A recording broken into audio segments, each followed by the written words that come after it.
Well, it's great to be joined by Chair of World Rugby, Bill Beaumont. Thank you very much for joining us, and I put on a good day for you, Bill. You like it? Absolutely. It's not the world's worst setting, is it, actually? Just looking over here, the Monte Carlo Bay. What a fantastic venue for our event. I actually don't know how to say hello to you. Do I salute or do I bow? Because you got an OBE and a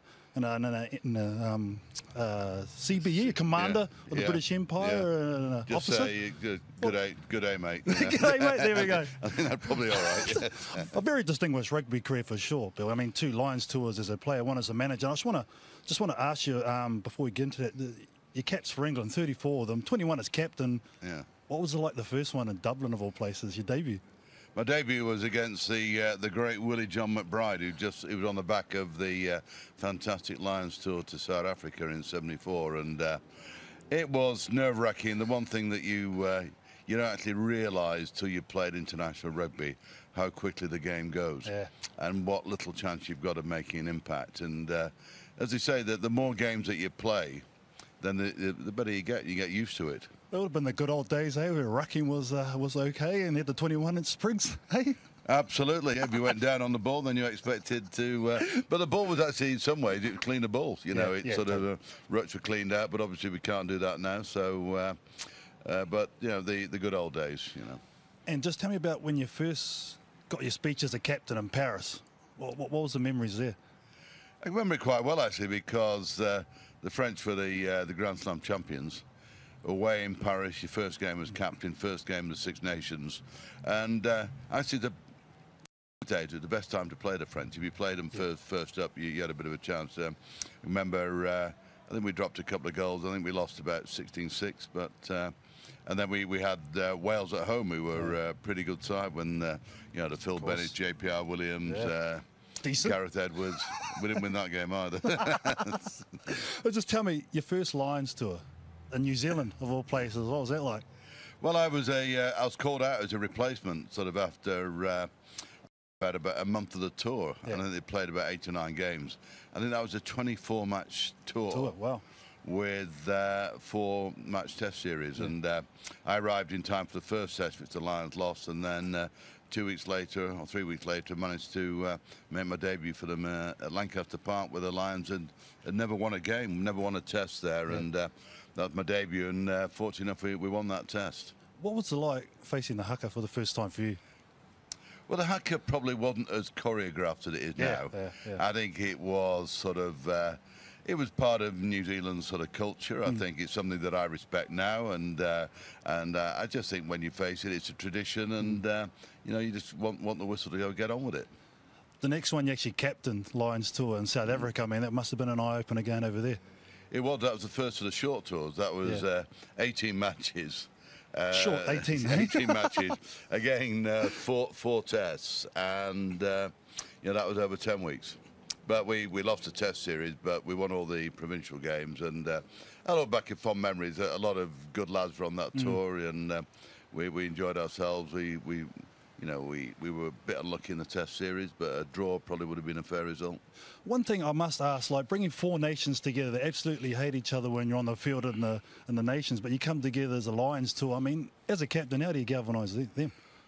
Well, it was on the back of quite an acrimonious match, actually, England-Wales in 1980, where it wasn't a great game, and a player got sent off.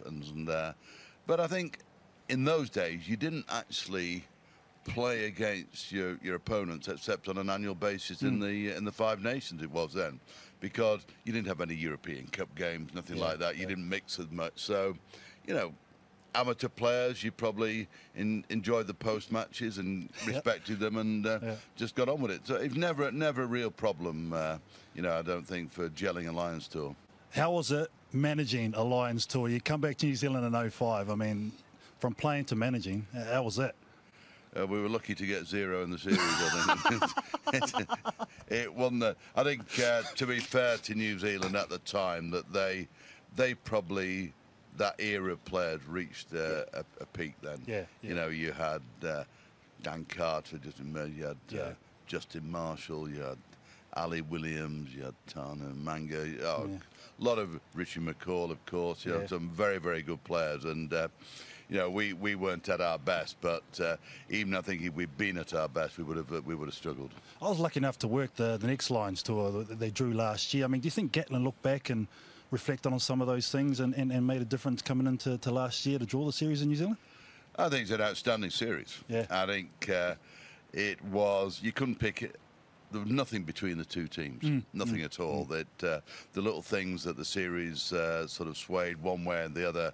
I thought it was a great advert for the game. I thought the camaraderie actually amongst both players was summed up at the end of the series when both captains were on the podium. I think it was a great series of rugby. Yeah, I think if you think of the try that O'Brien scored. One of the great Lions tries, even though they ended up on the losing side in that match. Yeah. But like when you come and obviously for England when you play, there's a lot of pressure. But the Lions tour goes up a huge amount of pressure, though, doesn't it? I think what it is when you play in the UK and Ireland, that you play. The World Cup has changed things slightly. I think the rugby sort of.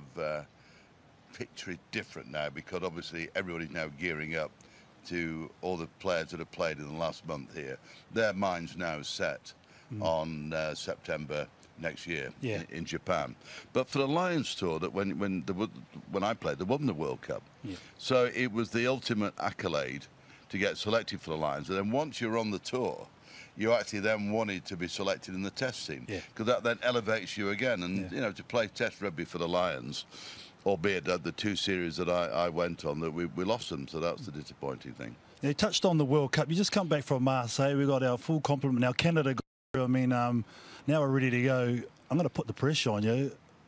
Oh, I won't pick the finalists who's going to win, but I mean semi-finalists. Who you reckon? Well, it's a tough shout, and I think New Zealand. Obviously, you got to look at them.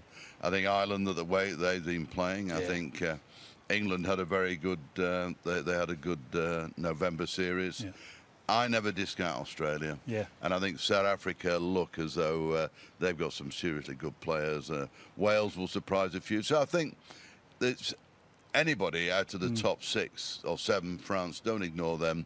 Although they've been disappointed with their November games, that don't discount them. So actually, it's probably one of the most open World Cups it has been for a while. And some of the things, the first up games are huge. I mean, South Africa and New Zealand straight off the bat, and potentially one of those two teams, you face Ireland in the quarterfinals. So I mean, the schedule they got on, there's no respite, is there?